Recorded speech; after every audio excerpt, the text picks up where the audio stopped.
Saya melihat dari berbagai agama-agama Hindu, saya belajar, tapi saya melihat tidak terlalu cocok dan tidak pas dengan saya.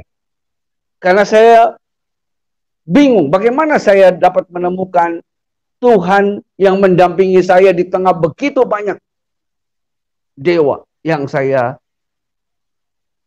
terima pengajaran itu. Dan saya mulai mencari yang lain. Saya mencari dari agama lain, baik Konghucu, Buddha, dan saya temukan juga tidak saya dapatkan apa-apa. Dan dalam pencarian kebenaran saya mengerucut kepada agama yang terakhir, yaitu agama Nasrani, di mana Ibrahim menerima perintah sebagai agama yang lurus, agama yang hanif. Dan pada akhirnya saya melihat kepada dua, yaitu Nasrani. Di dalam Quran ditegaskan bagaimana Nabi Isa itu melakukan perbuatan-perbuatan yang mulia. Bahkan pengikut Nabi Isa dijelaskan itu adalah orang yang akan dimuliakan sampai akhir zaman. Ini satu berita yang menggembirakan. Sebenarnya Al-Quran merujuk kepada Alkitab. Puji nama Tuhan, salam, jumpa lagi bersama saya di channel Mateus Teva. Sahabat Tuhan, salam sejahtera untuk kita semua. Senang sekali kita masih diberi kesempatan untuk saling bertemu di channel ini, channel yang mengisi tentang kesaksian-kesaksian para murtadin. Nah sahabat Tuhan, kali ini kami akan membagikan sebuah kesaksian seperti cuplikan video yang sudah kita dengarkan tadi, bahwa seorang bapak ini telah mencari kebenaran dan ia mengelilingi beberapa agama hanya untuk mencari ketenangan dan kedamaian. Namun puji Tuhan, akhirnya ia menemukan ternyata kedamaian itu hanya ada pada Tuhan Yesus. Nah sahabat Tuhan, penasaran dengan kisah perjalanan atau kisah di mana ia memutuskan untuk menjadi murtad dan menjadi pengikut Kristus? Mari kita sama-sama tonton kesaksian berikut ini. Dan kepada para sahabat, teman yang cinta kepada acara ini, dan kepada semua tentunya pendengar yang kami hormati dan kami kasihi. Latar belakang saya dibesarkan dari satu keluarga di mana kakek saya dulu adalah seorang jagoan di daerah Bekasi, Babelan, sampai Pasir Kunci. Dia seorang jawara yang luar biasa. Dan ayah saya besar tumbuh pada waktu zaman penjajahan, dan sayangnya mereka tidak berpendidikan. Dan ibu saya juga dari desa, tidak berpendidikan. Saya tumbuh besar di keluarga yang miskin wawasan, miskin ilmu keagamaan, dan lain sebagainya. Dan keluarga orang tua saya kurang lebih 10 anak, dan saya anak keempat. Kami kebetulan tumbuh di Jakarta, berjuang, dan saya juga bergaul dengan teman-teman sekampung di daerah Jakarta. Tapi di hati saya mencari kebenaran yang sesungguhnya. Dan waktu itu, walaupun kehidupan saya sederhana, tapi saya punya rindu untuk mencari kebenaran. Saya berharap ada satu kebenaran yang bisa membimbing hidup saya ke depan dan membawa saya kepada sesuatu kehidupan yang luar biasa. Nah, Bapak, Ibu, saudara-saudara yang kami hormati, dalam pencarian kebenaran yang saya lakukan, ya, pada waktu itu saya usia remaja, pemuda. Saya bertumbuh dalam kondisi kerohanian yang sangat minim ilmu wawasan. Dan saya mulai mempelajari banyak agama. Bahkan di tengah-tengah pembelajaran agama, saya juga dibimbing, ya, masuk satu perguruan di Keramat Kuitang dengan perguruan Kancing 7 Bintang 12, itu Babe Nafi, yang menjadi guru dan mentor saya. Dan Bapak Ibu, tapi dalam hati saya merasa kosong. Ya. Seringkali saya diadu ilmu. Tapi saya tidak dapatkan apa-apa. Nah, pada satu saat ketika saya mulai mempelajari agama, saya menemukan agama yang menyembah, yaitu agama, saya melihat dari berbagai agama-agama Hindu, saya belajar, tapi saya melihat tidak terlalu cocok dan tidak pas dengan saya. Karena saya bingung bagaimana saya dapat menemukan Tuhan yang mendampingi saya di tengah begitu banyak dewa yang saya terima pengajaran itu. Dan saya mulai mencari yang lain. Saya mencari dari agama lain, baik Konghucu, Buddha, dan saya temukan juga tidak saya dapatkan apa-apa. Dan dalam pencarian kebenaran saya mengerucut kepada agama yang terakhir, yang memang saya ketahui sebagai agama terakhir, yang dimana saya diberitahu seperti itu.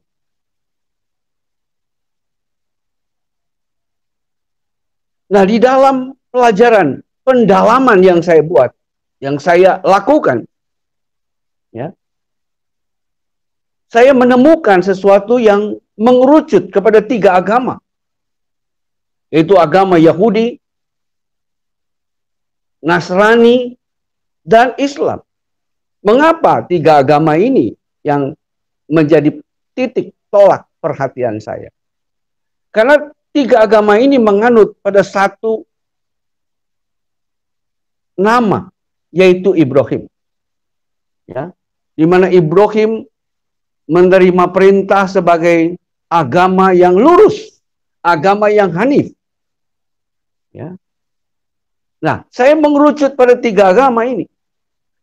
Namun pada saat itu zaman belum ada internet di tengah saya pemuda. Saya kesulitan mencari narasumber. Dan pada akhirnya saya melihat kepada 2, yaitu Nasrani dan Islam. Nah, di dalam saya mempelajari mendalam berbagai hal, hanya perlu saya akui, saya tidak terlalu pandai dalam bahasa Arab. Tapi saya percaya kebenaran itu tidak terbatas dengan bahasa. Karena kalau kebenaran itu dibatasi oleh bahasa, tentu kita tidak semua bisa menemukan kebenaran. Dan saya melihat Tuhan, Allah yang maha besar, Dia adalah Allah yang mengasihi. Nah, di dalam pencarian, saya menemukan satu hal yang menarik di dalam mencari kebenaran. Yaitu saya ketika saya mempelajari tentang Nabi Ibrahim, ketika Nabi Ibrahim itu menerima janji dari Allah, dia menerima satu tanda, yaitu di mana tanda itu adalah tanda sunat. Ini satu perkara kebenaran yang saya temui. Sehingga saat itu mulai anaknya pun disunat. Dia memiliki, Ibrahim memiliki 2 anak, yaitu Ismail dan Ishak. Ya. Bahkan dalam konon cerita yang saya baca, Ismail disunat dan juga Ishak disunat. Dan sejak saat itu seluruh keturunan Nabi Ibrahim harus disunat. Bahkan di dalam perjalanan saya mencari kebenaran ini, saya boleh melihat dari 25 nabi, 24 khususnya. Ya. Semua nabi berasal dari bangsa Israel. Dan tiap-tiap nabi ini mengalami zamannya dengan luar biasa, sampai Nabi Isa pun disunat umur 8 hari.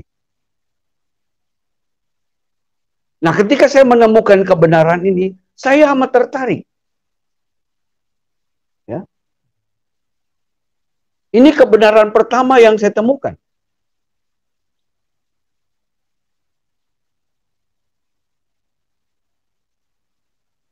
Saya melihat dan mempelajari bagaimana riwayat kisah Muhammad menjadi seorang nabi.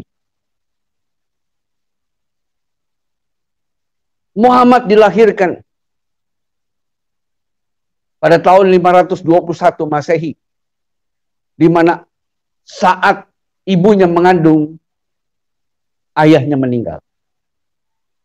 Dan ketika ayah meninggal,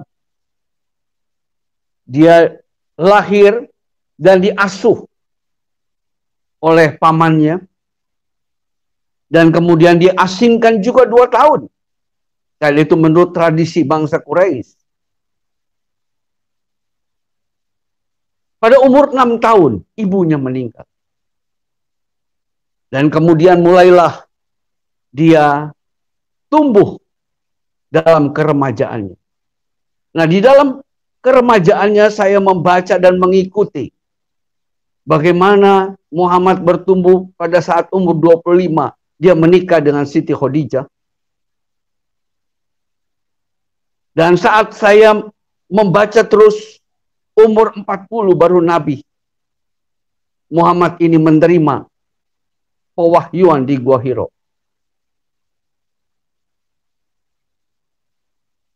Namun dalam pengamatan saya tidak melihat Nabi Muhammad mengalami sunat. Dan ini cukup menggoncangkan saya. Dan ketika saya selidiki lebih dalam, ya, beliau ternyata tidak pernah disunat. Atau tidak ada pernah berita disunat. Walaupun ada beberapa teman yang berkata dia disunat sejak lahir. Namun saya meragukan berita ini. Mengapa? Sebab kalau berita ini betul, tentu itu akan tertulis. Pamannya yang menjadi saksi juga bukan akan mengatakan. Karena itu kesaksian yang luar biasa. Tapi ternyata tidak ada hal ini. Bahkan sampai kepada anak-anak beliau yang lahir dari Siti Khadijah pun tidak pernah terdengar tentang hal sunat. Jadi dengan kata lain, saya bisa melihat bahwa kalau Muhammad ini menjadi penutup pewaris Nabi dari Ibrahim, pertanyaan saya, mengapa sunat yang diberlakukan di dalam hukum Israel, hukum bangsa Yahudi, bahkan sampai hari ini tidak pernah berubah, tidak dilakukan oleh Muhammad. Berbeda dengan Nabi yang ke-24, yaitu Nabi Isa alaihissalam. Yang pada saat itu saya mempelajari seperti itu. Pertanyaan inilah yang menggolak saya. Yang membuat saya melihat bahwa ada satu hal, yaitu Alkitab, menjadi sorotan saya. Nah, di dalam kebenaran inilah saya menemukan bahwa ternyata di dalam Quran sendiri dijelaskan bagaimana Isa adalah orang yang terkemuka di dunia dan di akhirat. Bahkan Isa ini memiliki kedudukan yang begitu istimewa, yang tidak bisa digantikan oleh siapapun.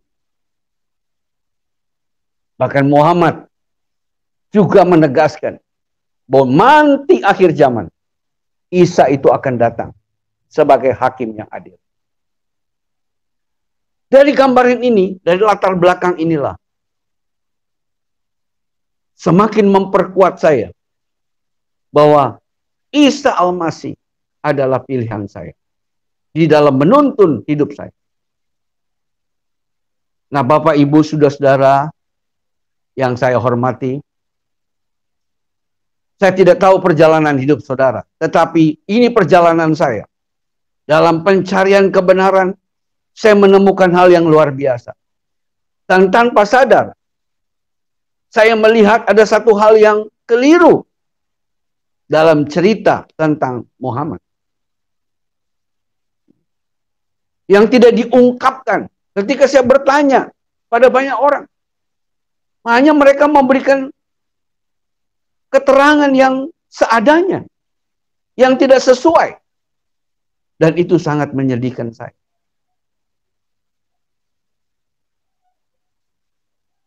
Nah, saudara-saudara, tantangan lain yang saya dapatkan ketika saya mempelajari hal ini. Saya menemukan begitu banyak pertentangan. Kenapa saya katakan ini? Karena Quran sendiri yang menantang ini. Quran sendiri yang mengatakan di dalam An-Nisa 82. Tidakkah engkau memperhatikan Al-Quran? Kalau sekiranya Al-Quran itu bukan dari sisi Allah, tentu mereka mendapat pertentangan yang banyak di dalam. Nah, itulah yang mendorong juga saya untuk mempelajari hal ini. Dari tantangan inilah saya melihat ternyata begitu banyak hal-hal yang tidak diungkapkan oleh banyak para ustadz atau banyak para guru agama, khususnya dalam Islam, di dalam mengupas hal ini. Tapi saya bersyukur kalau saya boleh mengalami tuntunan yang berbeda. Dari latar belakang inilah membuat saya belajar lebih banyak. Bapak, Ibu, saudara-saudara yang saya kasihi, ya, saya boleh melihat bagaimana agama Ibrahim yang lurus itu justru itu dipegang oleh Isa Al-Masih.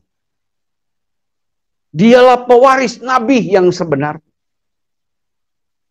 Dan ini yang mendorong saya membaca Alkitab. Dan saya menemukan transisi bagaimana saya mulai digoyang. Tapi ternyata Allah menuntun saya kepada satu kebenaran yang sejati. Dan saya boleh melihat justru lewat Quran saya diperkuat bahwa Isa adalah kebenaran yang sesungguhnya. Bahkan di dalam Al-Zukhruf disebut ayat 61. Ikutlah aku, inilah jalan yang lurus. Dan lewat Isa lah kita mengetahui soal hari-hari kiamat. Maka yakinlah saya bahwa Isa adalah orang yang sungguh diutus oleh Allah. Terlebih di dalam Quran sendiri disaksikan. Diperkuat di dalam Quran ketika saya baca Alkitab bahwa Isa lahir berdasarkan Roh Kudus lewat Maryam. Dalam Alkitab disebut Maria. Benar. Quran sendiri menyebut bahwa aku memperkuat dia dengan Roh Kudus. Dulu saya diajar Roh Kudus itu Jibril, tapi ternyata bukan. Jibril is Jibril. Roh Kudus ya Roh Kudus.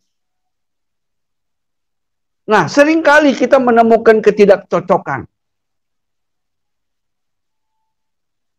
Mungkin kata-katanya bisa kita katakan, mungkin gurunya yang mengajar juga tidak tahu. Dan kita harus cari tahu sendiri. Jadi saya mau mengajak Bapak Ibu, saudara-saudara, apapun agama, mari belajar dengan sungguh-sungguh, terutama mereka yang mempelajari Quran. Mari selidiki Al-Quran kita, Al-Quranmu dengan akal sehat. Dengan sungguh-sungguh. Saya percaya saudara akan menemukan kebenaran yang sesungguhnya. Karena Al-Quran sendiri menyaksikan betapa Isa itu luar biasa.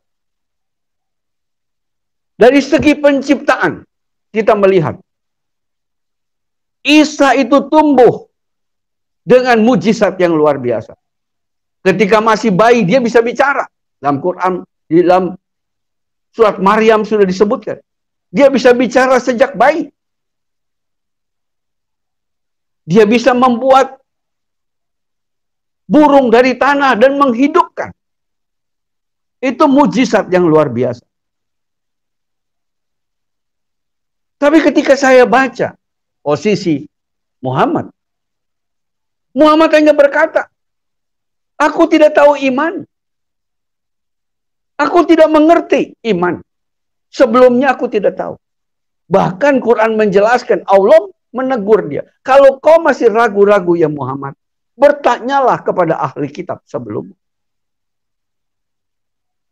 Saya cukup syok membaca itu. Oh, ternyata Alkitab yang ada pada zaman Nabi Muhammad itu, ya, ternyata masih sah, masih asli. Ternyata apa yang disampaikan selama ini bahwa kitab orang Kristen itu palsu, itu tidak benar. Karena pada masa Muhammad hidup, bahkan sampai meninggal, beliau selalu menekankan, bacalah kitabmu, hukumlah dengan kitabmu. Orang Yahudi disuruh dengan Tauratnya, orang Nasrani dengan Injil. Artinya, kitab yang ada saat itu masih asli. Tidak pernah mengalami perubahan. Inilah memperkuat saya untuk masuk lebih membandingkan antara Quran dan Alkitab. Dan dalam perjalanan saya, perjalanan pencarian kebenaran ini, ya,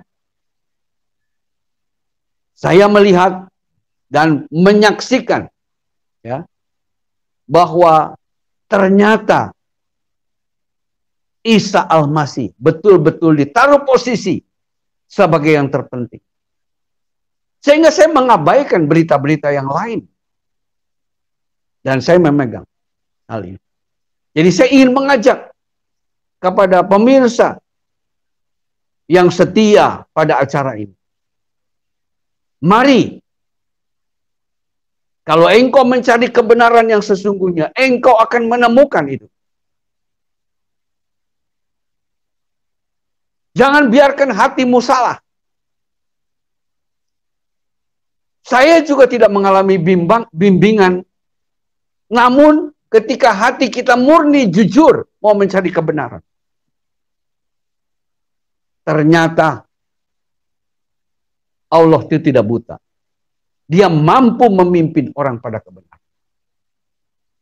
Jadi lewat pengalaman saya mau mengajak Bapak Ibu, ya, untuk sungguh-sungguh fokus mencari kebenaran ini. Saya menemukan itu. Ya. Bahkan di dalam Quran ditegaskan, ya, bagaimana Nabi Isa itu melakukan perbuatan-perbuatan yang mulia. Bahkan pengikut Nabi Isa dijelaskan itu adalah orang yang akan dimuliakan sampai akhir zaman. Ini satu berita yang menggembirakan. Dan saya berharap teman-teman, sahabat saya, sebangsa dan setanah air, bahkan yang di luar negeri, kejar kebenaran yang sungguh-sungguh. Maka engkau akan menemukan kebenaran itu.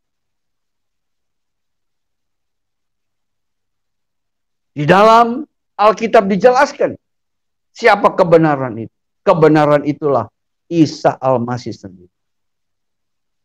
Dialah firman yang menjadi daging. Dia yang mampu menuntun kita kepada keselamatan. Sehingga dengan bangga saya menerima Isa sebagai Tuhan saya. Nah Bapak Ibu, ketika saya berjalan ini, bukan berarti saya gampang. Saya juga mendapat tantangan dari para sahabat saya yang lama. Tantangan saya begitu berat. Memang saya tidak sampai dianiaya secara fisik. Tetapi saya mengalami aniaya secara batin. Kenapa? Kenapa di dalam Alkitab yang saya pelajari setelah saya terima? Ternyata Alkitab mengajarkan bagaimana saya harus mempertanggungjawabkan iman saya dengan sopan, dengan lemah lembut, dan penuh hormat. Dan hati saya penuh kasih. Ketika saya menghadapi cemooh orang, saya menghadapi kesinisan, bahkan hal lain, saya harus rela bersabar. Saya harus rela memiliki hati yang penuh pengampunan. Dan itu penganiayaan batin yang luar biasa. Kenapa? Sebab saya dulu orangnya juga berangasan. Seperti saya katakan, saya menganut masuk dalam satu perguruan, dilatih melawan orang dan 1 dan 2, paling sedikit ban hitam, biasa untuk mengadu fisik. Karena waktu itu dalam kegelapan. Tapi dalam perjalanan, ketika saya menemukan kebenaran lewat Isa Al-Masih, perintahnya Isa Al-Masih jelas. Hendaklah kamu mengasihi musuhmu. Dan rela bahkan kalau pipimu ditampar sebelah kiri, berikan yang sebelah kanan. Waduh, ini sesuatu ajaran yang luar biasa. Yang sangat beda terbalik. Ya. Oleh sebab itu ketika saya melihat bagaimana ajaran-ajaran agama yang disalahartikan, bahkan digunakan untuk hal-hal yang salah, membuat orang rela mati bunuh diri, bahkan membawa anak istri untuk mati demi sesuatu kebenaran yang tidak jelas. Saya ingin mengajak pada Bapak Ibu, mari pelajari kebenaran yang jelas, dan kebenaran itu ada di dalam Alkitab. Dan Alkitab yang ada itu tidak pernah dipalsukan, tidak pernah disalahartikan. Bahwa komentar Quran terhadap para rabi, pendeta dan Nasrani yang ada pada zaman Quran, Al-Quran sendiri mencatat itu. Bahwa dikatakan, katakanlah yang sebenarnya. Jangan engkau sembunyikan kebenaran yang ada. Engkau menukar kebenaran dengan harga. Apa yang terjadi? Nah, kita harus tahu sejarah di sini. Saya dipaksa untuk belajar sejarah historis. Bahwa ternyata saya menemukan yang diprotes oleh Quran. Itu adalah pengajaran-pengajaran gereja saat itu. Karena saat itu tidak ada Alkitab. Yang pegang Alkitab itu hanya para imam, uskup. Tetapi uskup mengajar kepada umat hanya ajaran manusia, bukan ajaran kebenaran menurut Alkitab.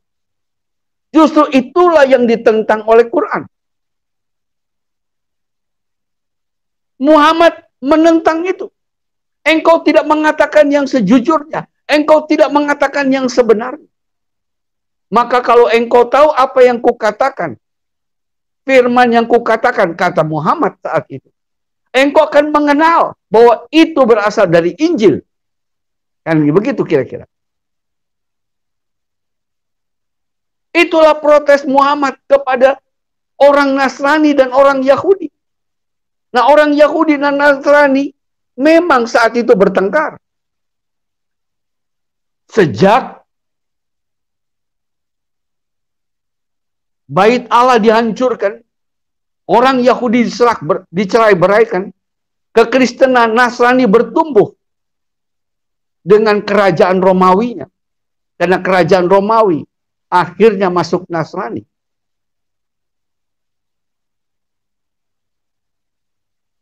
Sehingga kerajaan-kerajaan Habsyi kerajaan Ethiopia, Yaman, Najran, itu adalah kerajaan-kerajaan Kristen. Dan mereka membenci Yahudi. Yahudi hanya tinggal di Khaybar dan di beberapa tempat pada waktu zaman Muhammad di Timur Tengah.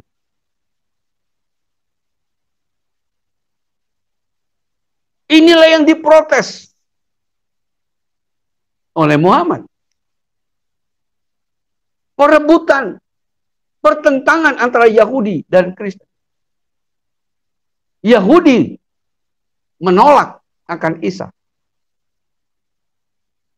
Oleh sebab itu jelas di dalam Al-Quran. Nah, ketika kita mampu melihat kebenaran ini, saudara akan melihat di mana kebenaran yang Allah taruh. Dan saya mau memberitahu kepada Bapak Ibu pemirsa yang ada di sini. Sebenarnya Al-Quran merujuk kepada Alkitab.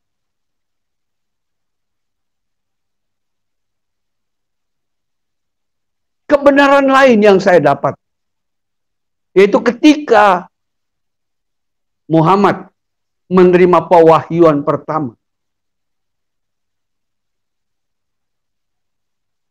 saya menganalogikan begini. Ya. Bapak Ibu Saudara sekarang, yang mungkin pemirsa pendengar hari ini, mungkin ada yang beragama Hindu, mungkin ada yang beragama Buddha, mungkin ada yang beragama Islam atau beragama Kristen. Kalau saudara di tempat saudara masing-masing, saudara mengalami tekanan, depresi yang luar biasa. Misalnya kalau saudara seorang Islam, kira-kira saudara mencari kekuatan pertolongan untuk jiwa saudara yang tertekan. Kalau saudara seorang Islam, saudara pergi ke ustadz, atau saudara pergi ke pendeta, atau ke biksu. Saya percaya saudara akan pergi ke ustadz. Kenapa? Sebab itu seiman dengan saudara. Itu sepemahaman dengan saudara. Tidak mungkin saudara cari yang lain. Begitu pula sebaliknya si Kristen. Ketika dia mengalami tekanan, dia tentu cari pendeta atau pastor. Dia tidak mungkin lari ke ustadz. Nah, kita melihat Nabi Muhammad ini, ketika Muhammad menerima wahyu di Gua Hiro, dia begitu ketakutan. Bahkan dia memperkirakan dia bertemu dengan sesuatu makhluk yang menyeramkan. Sehingga pulang dengan gemetaran, dan Siti Khadijah bertanya. Dia bertanya, "Ya Abul Qasim, kenapa kau? Mengapa kau terjadi begini?" Ya, saudara perlu tahu, Siti Khadijah memanggil Muhammad itu dengan nama Abul Qasim. Apa yang terjadi? Oh, selimuti aku, selimuti aku. Akhirnya begitu takut. Dan Siti Khadijah berkata, "Sudah, jangan engkau takut. Mari kita pergi ke paman kita. Yaitu pergi ke Waraka bin Nawfal." Siapakah Waraka bin Nawfal? Dia adalah seorang pendeta. Seorang yang mengerti Injil. Bahkan menerjemahkan Injil dari bahasa Ibrani ke dalam bahasa Arab.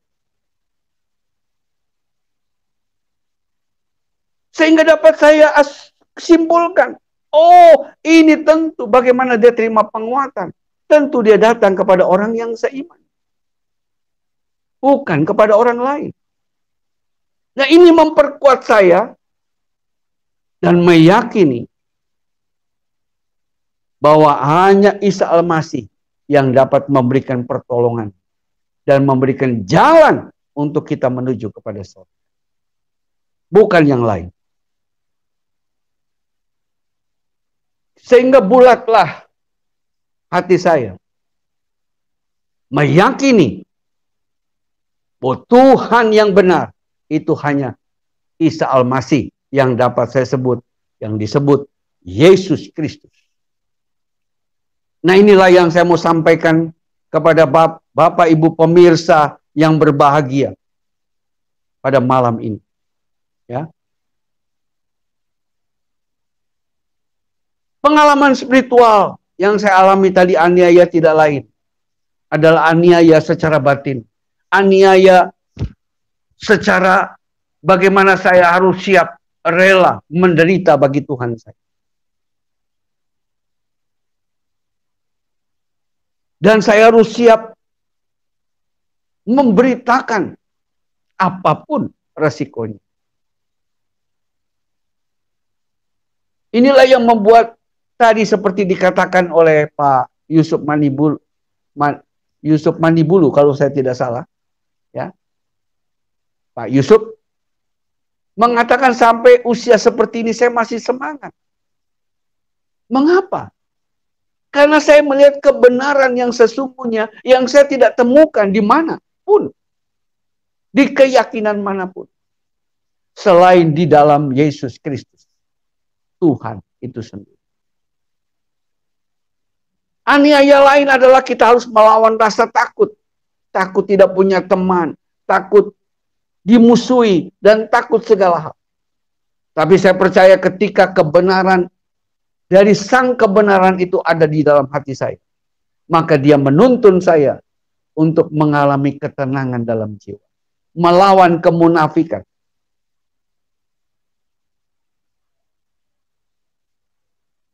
Pengalaman mujizat yang saya alami adalah saya boleh mengalami kekuatan, kesabaran untuk melewati itu semua dengan pertolongan Tuhan. Dan saya percaya itu adalah mujizat.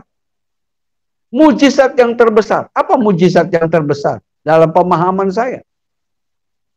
Apakah mujizat terbesar kita terima uang 2 triliun? Apakah kita yang tadinya miskin jadi hebat? Atau sakit jadi sembuh? Saya kira bukan. Mujizat yang terbesar adalah engkau menemukan sorga yang benar. Menemukan Tuhan yang benar. Menemukan kitab yang benar. Dan menerima, mengetahui jalan yang benar. Itu jalan yang lurus. Ketika kita dibukakan kesempatan itu mujizat terbesar dan tidak ada nilai.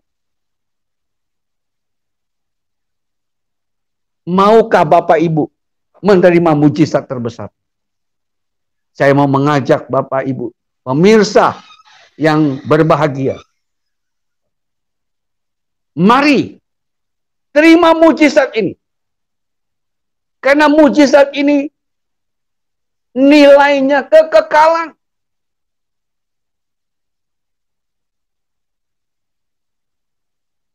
Berapa banyak harta yang kau punya hari ini? Berapa banyak kemewahan yang kau punya?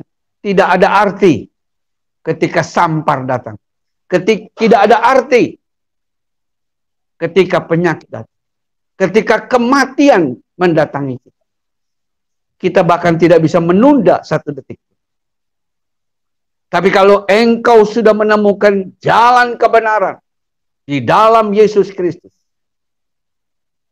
saya mau pastikan kepada Bapak Ibu pemirsa yang berbahagia malam ini, engkau menerima mujizat yang terbesar dalam hidup. Dan mujizat itu memiliki nilai kekekalan sampai selama-lamanya. Inilah kesaksian yang saya alami ketika saya mempelajari begitu banyak keyakinan. Justru saya menemukan kebenaran-kebenaran yang juga diungkapkan oleh Quran. Sehingga Bapak Ibu pemirsa yang berbahagia, kalau mungkin di hadapanmu saat ini ada berbagai kitab atau ada satu kitab, yakinlah bahwa kitab yang engkau pegang ada Alkitab yang menceritakan tentang Yesus Kristus. Kalau itu yang menjadi pilihanmu, kalau itu yang menjadi peganganmu, saya pastikan kepada Bapak Ibu, mujizat ada di depan dan di belakang dan menutupi perjalanan hidup saudara. Jadi jangan ragu-ragu. Segera berubah. Adapun hal-hal lain, semua bisa dipelajari dengan akal, dipelajari dengan seksama. Berbagai kebenaran tidak mungkin disembunyikan. Ya. Terlebih dalam dunia saat ini, dunia digital. Semua terbuka. Dunia itu seperti sempit. Semua dapat diketahui. Saudara tinggal klik, semua keluar. Dan saudara akan melihat. Jangan bertahan di dalam ketidakbenaran. Jangan bertahan di dalam kepalsuan. Jangan bertahan di dalam kebohongan. Berbalik kepada kebenaran. Pegang kitab yang benar. Nabi yang benar, Tuhan yang benar. Maka engkau akan melihat tuntunan yang ajaib dalam hidup Bapak Ibu pemirsa yang berbahagia. Inilah yang sedikit saya sampaikan kepada Bapak, Ibu, Saudara sekalian yang berbahagia. Biarlah acara ini dapat menjadi berkah buat kita semua, buat pendengar yang berbahagia. Dan terima kasih buat Bapak Yusuf yang telah memfasilitasi selalu acara ini. Tuhan memberkati. Terima kasih. Ya, puji nama Tuhan, demikianlah kesaksian yang sudah kita dengarkan tadi. Tuhan Yesus memberkati, dan kiranya dengan kesaksian ini dapat memberkati kita semua, dapat menyadarkan kita semua, baik yang sudah percaya Tuhan maupun yang belum percaya akan Tuhan Yesus sebagai Tuhan dan Juru Selamat. Semoga dengan adanya kesaksian ini menyadarkan kita bahwa pemilik jalan kebenaran dan juga keselamatan, hidup yang kekal itu hanya ada pada Tuhan Yesus. Seperti kesaksian yang sudah kita dengarkan dari Bapak ini, bahwa memang benar kedamaian, ketenangan, dan juga jalan keselamatan menuju surga hanyalah milik Tuhan Yesus. Oleh sebab itu, sahabat Tuhan, mari kita menjadi pengikut Kristus, menjadi anak-anak Tuhan. Jangan sampai kita terlambat mengakui Tuhan Yesus sebagai Tuhan dan juga Juru Selamat. Ya sahabat Tuhan, kiranya kesaksian hari ini cukup sampai di sini. Sekian dan terima kasih. Salam, sampai jumpa.